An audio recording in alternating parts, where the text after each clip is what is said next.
We now have people marching in America and elsewhere in the West calling on Hezbollah to murder Zionists. And there's, it's just disturbing footage. Let's have a quick look.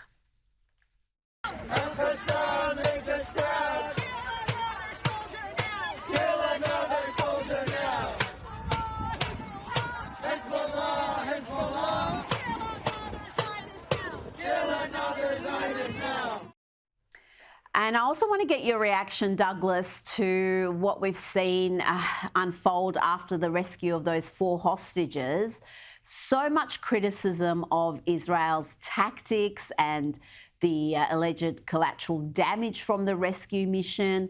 Was there another way for Israel to rescue its people? Should they have issued a warning, as the BBC suggested, before launching the mission?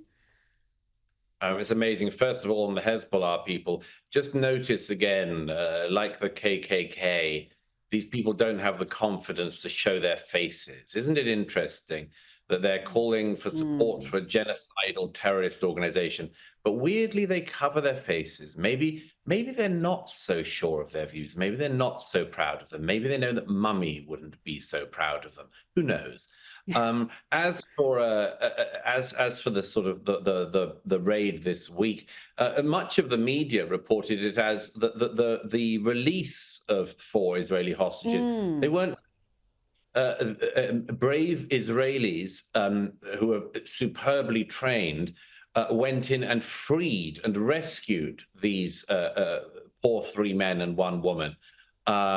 And the reporting on this has been absolutely despicable. You mentioned the BBC journalist who asked an Israeli official why they didn't give an advance warning of the raid in Gaza. I don't know. That's like asking somebody why they didn't go up to somebody and say, "I'm so sorry, I can't come to your surprise birthday party."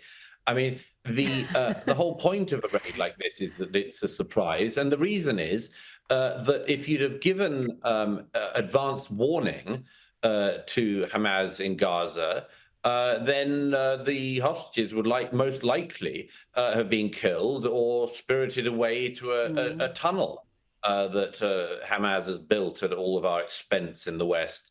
I mean, I'm stunned, as I've said to you before, Rita, the simple lack of empathy with the situation that the Israelis are in. They have more than 100 hostages still held by Hamas and Islamic Jihad and terror groups and journalists and others, so-called journalists in Gaza. They want to get the hostages home. If Hamas wanted to end the war, it could end it tomorrow by handing over the hostages. Israel found the opportunity to get 4 of the hostages out. They were being harbored in civilian homes, in a civilian area. And there is a war going on there. And, you know, the people who say, there was collateral damage, there were people killed, innocent people killed. I wouldn't believe the Hamas figures, by the way, and those are the ones that most of the media have run with as ever. But even if any innocent civilians were killed, obviously that's sad. But, you know, the problem is that it's almost like there's a moral lesson in this. Don't kidnap people and hold them in your house.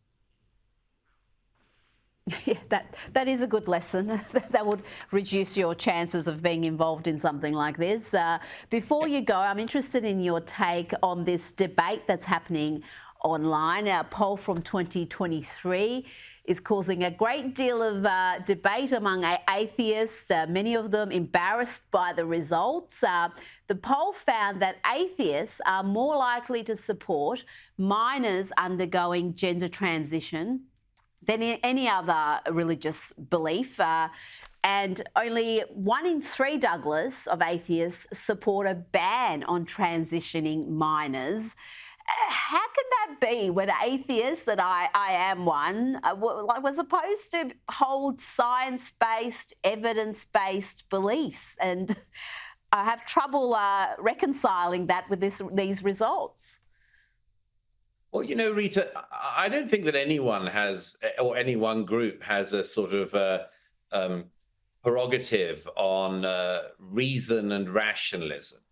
Atheists tend to say that they want to adhere in their moral frames to principles of reason and rationalism.